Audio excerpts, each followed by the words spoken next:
right, welcome to the second review, third video of the session. Our review sessions don't usually get this convoluted, but it's been one of those sessions. Let's just say, anyway, up this time is a game called Aquanox: Deep Descent. So before we get in, or rather, Twilight gets into the review proper, bit of history, because Aquanox is a franchise. Mm-hmm. Now, you may never have heard of it or anything of that, but that's mainly because if you don't know what this is, you're probably in North America. Aquanox is a very European game series. It did get released over here back in the day. But as far as I can tell, Aquanox is much bigger in Europe. And Aquanox, was certainly enough of a franchise to get 2 releases. Apparently they were planning a PlayStation 2 version, but that ran into issues. And apparently this is also descended from a game called Archimedean Dynasty. Never played it. I have the first 2 Aquanox games. I have played the first Aquanox game. It was okay. It's a very unique title, and yet I found it to be very unmemorable. Because Aquanox is a series of submarine-based first-person shooters. So let me stop you there and ask just a quick question. Are these 6 Degree of Freedom submarine shooters?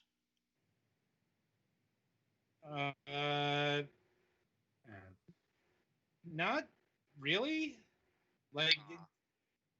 I don't remember 360 Degrees of Freedom. I just ask because my first take on the title Aquanox Deep Descent is what is this descent but underwater? Well, now keep in mind, I'm talking about the first one. Yeah, no, fair enough. So this was a thing for a bit of time in the early 2000s, and then it went dormant, as many franchises do, and it passed through some hands and eventually ended up into the IP hoarder that is THQ Nordic, and they decided to do a new one of these, and on the THQ Nordic game scale, this is actually a new game. This is the 3rd entry into the franchise. It's not a reboot. It's not a remastering. It's not any of that. It's a genuinely new game. They've actually done these. They're not that common, but they do them. This game was given to Twilight because I don't think my computer would have liked this too much in terms of technology. So, Twilight, take it away. How did the latest in the Aquanox franchise fare? Let's see here. Well, if I were to just say right here, my overall feelings towards the game, it was kind of on the bland, sort of dull side, with some moments of sparks of excitement here and there, interesting things going on, but otherwise, to explain why I feel this way towards it, I'll first get into the story of the game. You are placed in generally the role of Kalen, the leader of this group of this four-man party, or part of this labeled group of people called cryos. These are people who replacing cryogenic stasis because, generally, the surface world of the Earth is pretty much destroyed due to nuclear war and whatnot. It's a nuclear winter up there, so humanity had to move underwater, build civilizations down there in the oceans and seas to continue their existence. And some people um, were lucked out and were placed in cryogenic stasis, while the rest of humanity had to work on building these civilizations. Apparently, most of these people were the wealthy sort, the privileged. I am shocked. This is my shocked face. Yeah, the privileged, basically. Though Kalen and his group were uh, privileged for a different reason. They're apparently part of this project. I think it's called, if I remember correctly, it's called like Namu, I think, or something like that. It's explained later on. I never really did get the main specifics of it, but they are apparently this group who are like the one of the people who are the hope of this project to fulfill this mission that they're assigned to. Kayla and his group are from very different walks of life. They got certain skills, each of them, for certain different tasks and whatnot. Like Kalen himself was apparently a pirate at one in his past life, and one of the other members is a scientist. The other's like a assassin or something like that, and I forget what the other one was. But anyway, yeah. So yeah, they meet they had to go meet up with this captain of this mercenary group named Okabe, and they had to go in search of this guy named Nemo, and he's apparently a criminal or whatnot. And yeah, in the role of Kalen and his crew, you will be going about encountering the different factions that exist in Aqua, the name of their underwater world, and you'll be hopping between the different factions. Never really, it seems you're never really going to be taking a side, since the story is fairly linear, and and you'll be exploring this world, um, and fulfill your mission and just explore the world and see what else that's going on. And I will say one of the best parts of this game is this world building. A lot of love and effort's been put into it, and it's one of the things that was interesting enough for me um, to continue on forward to see what all is going on with these varying factions. Though the story itself, from our experiences, not that engaging as you go in search of Nemo and dealing with the various factions and whatnot. As for gameplay itself, this is the yeah like I said, it's bland. Your gameplay is going to be generally having you move traveling through the water in your watercraft or submarine. Yeah, traveling through these fairly at times claustrophobic. I guess you could call them corridors underneath the water and whatnot, between going through tunnels and whatnot, and some fairly open spaces, and encountering I guess they're supposed to be like a pirate group or whatnot. I forget what they're called. But there's these well, there's more than these guys. Some people who are pretty much hell bent on killing you. Some of them seem to be crazy, and bloodthirsty. Not sure why, but I assume they're like pirates or something like that. And some members of other factions who are not particularly friendly. As well, you'll be encountering the wildlife of the underwater world. They're referred to as nanofauna. They're apparently mutant creatures,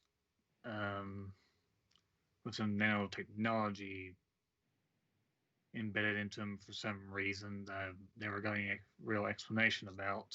Not to be confused with nanofauna that are living things that are not nano-sized. Yeah, yeah, basically, yeah. Yeah, these are just basically your usual um, sharks, stingrays, electric eels, jellyfish, who are very hostile towards you. Who are about the only things I really noticed that were different about them is that they got green spots all over them. As well, the jellyfish themselves are actually completely green, and they're just really aggressive. Um, yeah, then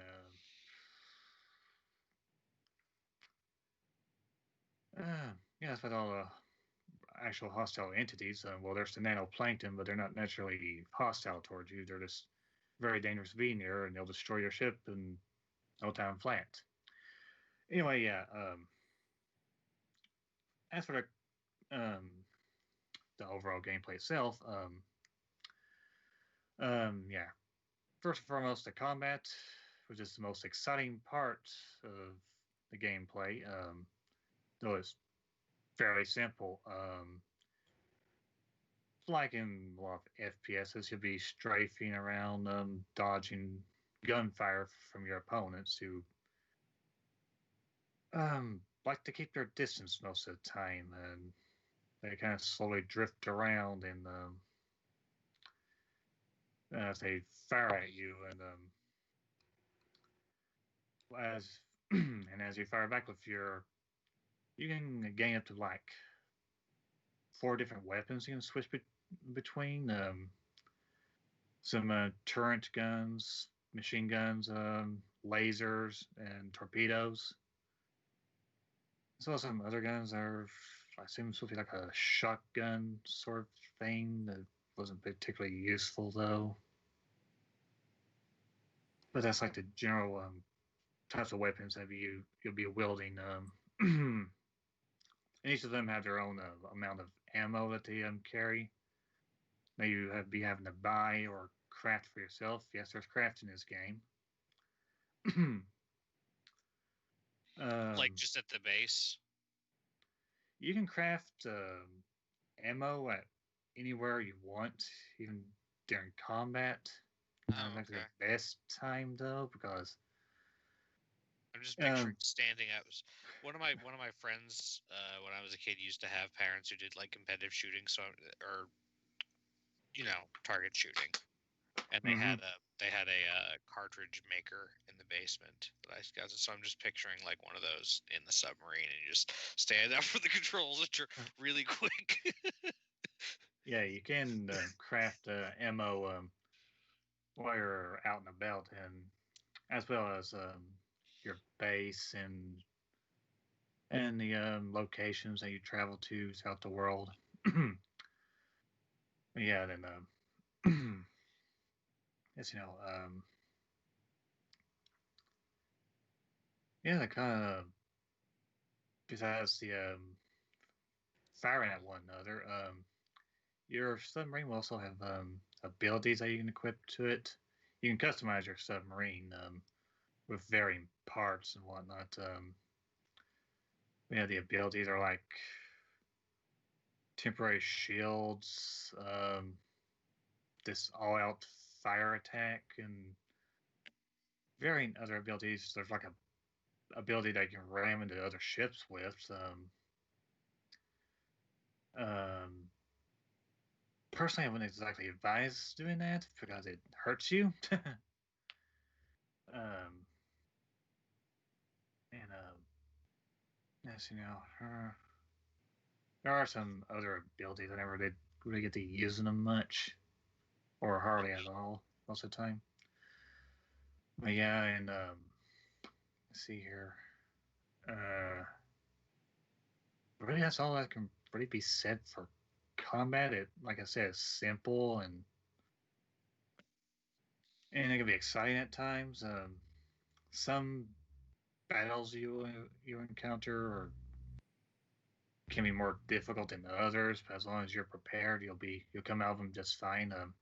Oh yeah, I should mention that your health is divided between your submarine's armor and its shield, and yeah, you want to keep an eye on those at all times, and you can carry up to about three recovery items for both your armor and shield.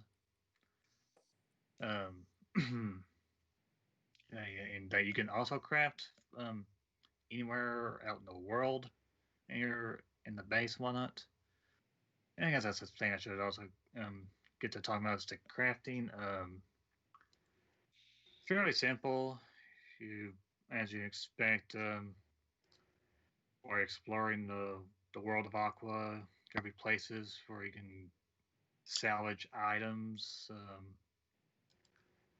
from like downed vessels, crates, and boxes to use as crafting material to not only build ammo and your recovery items, but also um, parts for your ship to build as well. You can customize your ship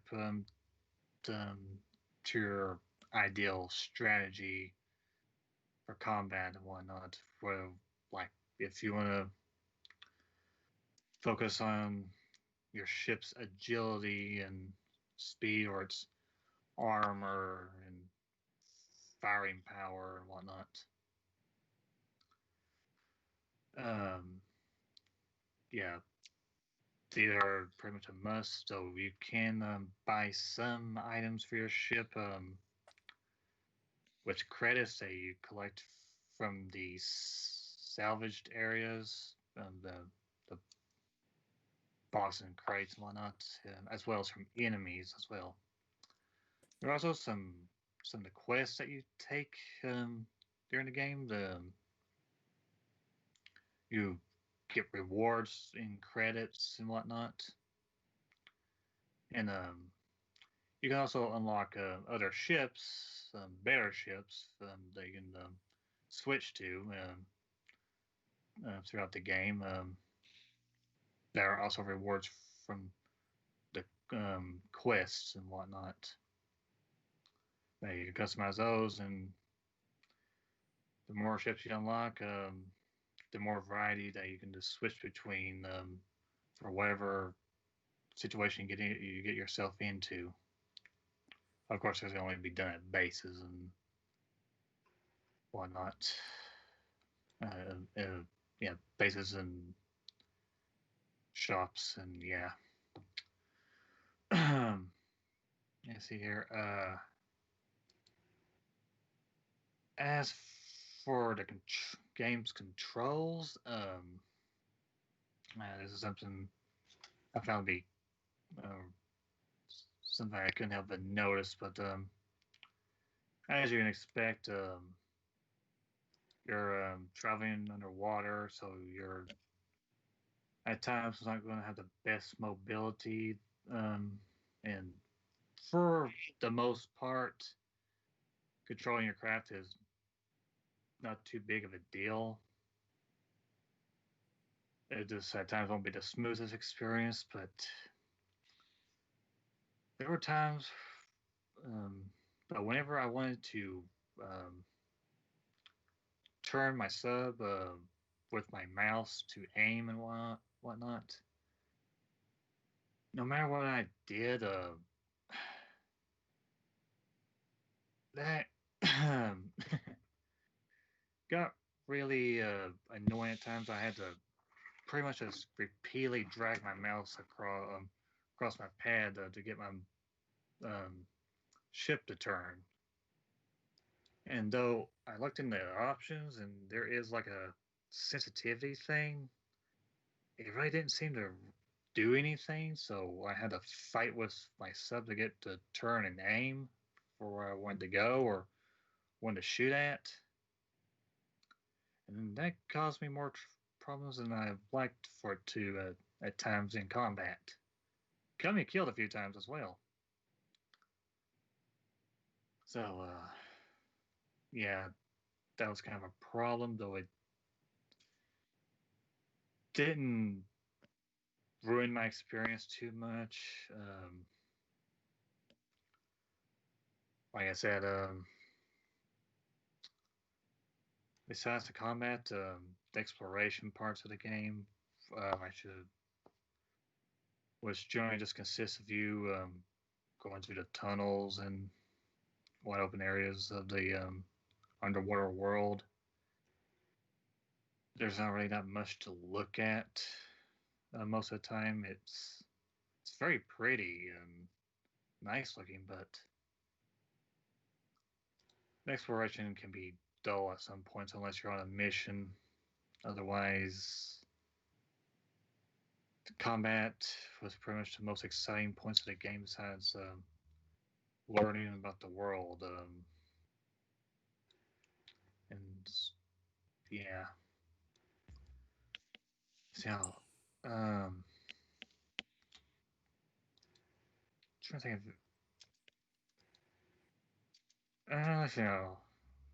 um, yeah, that's all I can. That's about it for the gameplay. Well, there's multiplayer in this game.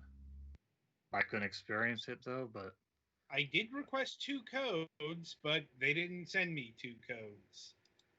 yeah, I couldn't experience the multiplayer.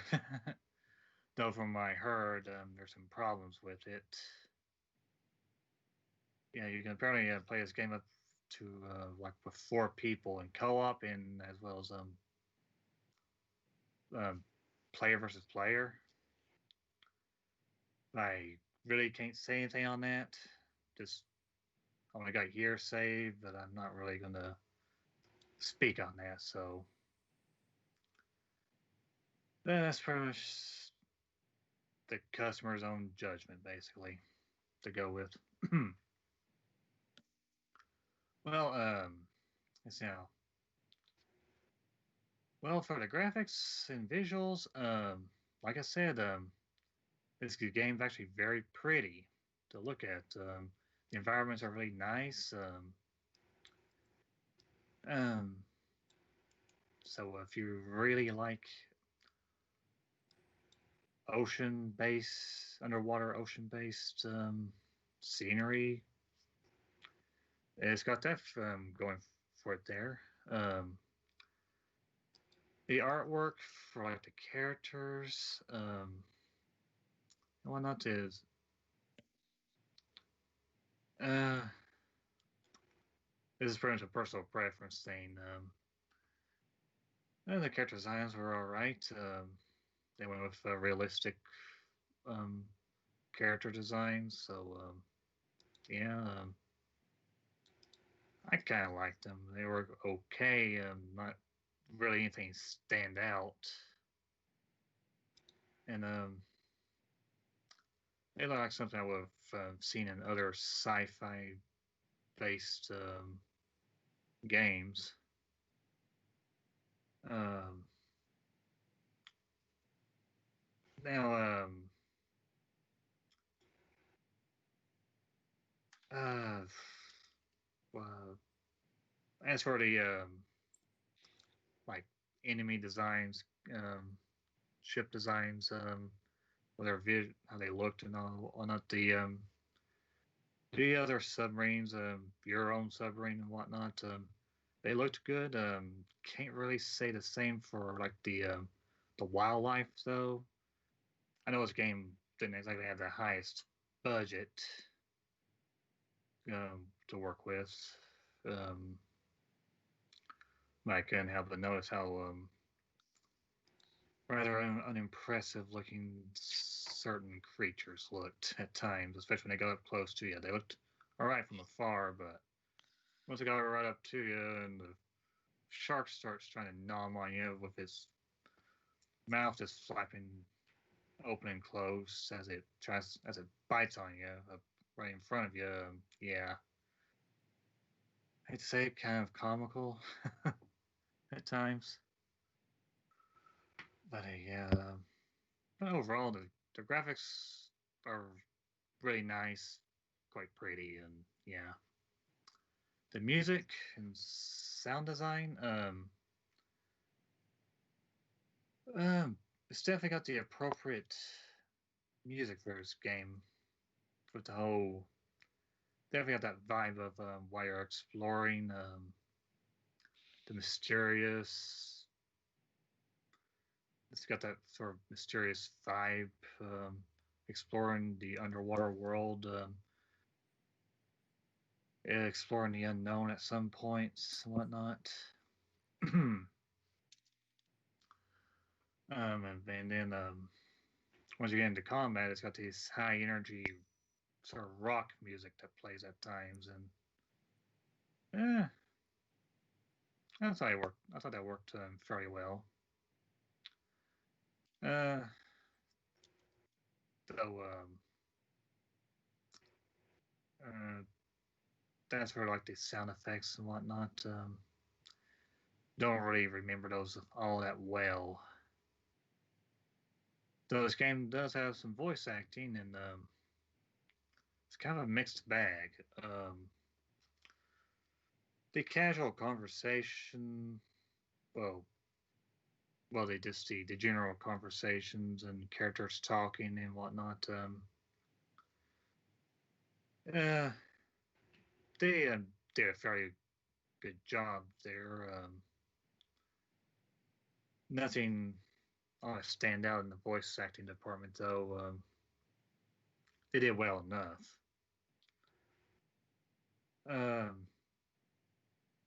Now, during your encounters with the enemies that you fight, they do talk, and you can hear them on your ship's intercom.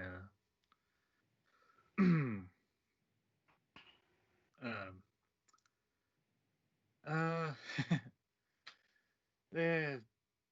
I guess as was part of the interesting part of ship to ship combat. They say some pretty amusing things, and they kind of over the top at times with their threats of murder against you and whatnot. Like I said before, some of these enemies sounded very bloodthirsty and psychotic at times. Some of the other ones did not so violent. From the other factions who are not super hostile towards you. Yeah, they weren't so quite amusing at times. They were, yeah. I just thought the the murder and kill sorts were actually pretty funny.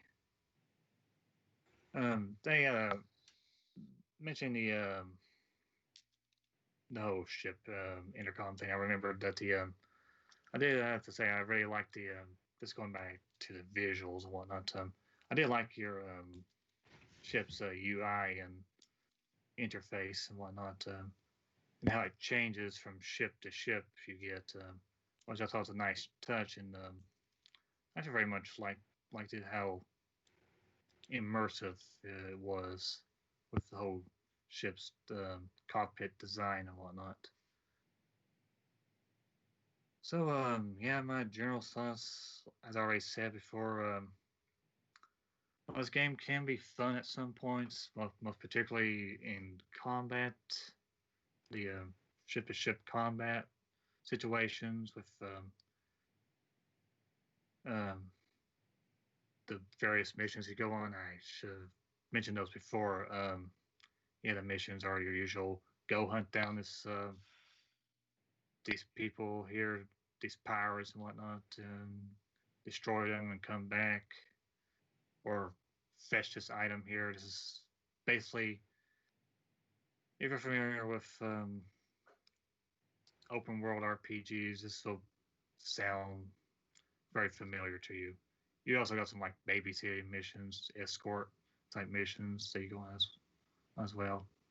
But anyway, yeah. Overall thoughts, yeah, like I said, besides the combat and the world building, if you enjoy world building, this might have something for you. and the visuals, which are really nice. Besides that, the game itself can be kind of a slog to go through at times. The story isn't all that engaging, and yeah, uh, uh, I really wanted to like this game, but unfortunately, I just couldn't maintain my interest for very long periods of time. Besides some of the more exciting moments while fighting certain enemies and whatnot. So that brings us to the pricing. Let's see here now. Since the autumn sales going on right now, this game is running at $26.99. Though its normal price is it's basically $30. I really can't say I can really recommend the game at that price. Maybe somewhere from $20 to $15. So yeah, I'd wait. Personally, I would wait for a discount that low around that area, $20 to $15. Otherwise, yeah, uh, don't spend 30 or the close to $25 that's going on here right now. Unless you unless you're like a fan of the older games, I'd say yeah, don't just wait for a better discount around the $20 area at least. Which is rather unfortunate. So, anybody got any questions? Not really, no. Uh, I think All my right. curiosity has been pretty much satisfied. I think I'm good. Yeah. Did you mention the extras? Oh yeah, the collector's editions here. Yeah, Because there are two contents for this yeah. game. There's also The soundtrack, digital extras. yeah the digital extras, which seems to be I'm making a video, a digital art book, and some like extended ending scene and whatnot. Yeah, yeah. For the extras, I'd say with that let's see. Sorry. Um, yeah, let's say they'd be worth it. I mean, I already got the game here, so the collector's edition is telling me right now I could get it at about 1186. Um, I'd say if you're really a fan of the series, or if you really like the game itself, I'd say the the digital extras would be worth it. Yeah, the digital extras itself is just $8.99 right right now. As for the soundtrack, I say if you like the music in the game, it's a $4.49. Yeah, I say it might be worth it. Yeah, it's pretty much yeah how you feel about it basically. The game itself, I guess. Yeah, sorry, I can't really say all that much about these other things. I don't have them on me, so I can't really say much on them if they're really worth it or not. So, once again, uh, depends on the buyer. So, I guess that's it for me. All right. So that will not only do it for the review, but do it for the review session. The week ahead. Let's see. Coming up on Wednesday. Hang on. I hate it when I don't have the right window open. Here we go. On Wednesday, we will be having Maureen Berho of Nebula Games, I think. I'm not even sure if that's a word or, if it's a foreign thing or what have you, but I think that's how that's pronounced.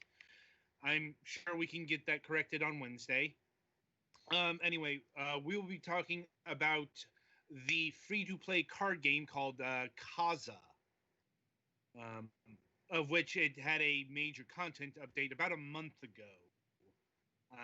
And so we'll probably be talking about that in future endeavors because the game is out on PC right now in early access, and they plan to do versions for the PlayStation 4, Xbox One, and mobile devices.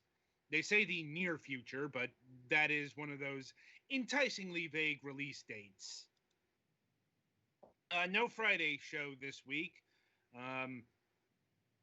And presumably we will be having a new episode of Last News Desk on the Left. So until Wednesday, I shall wish you good gaming.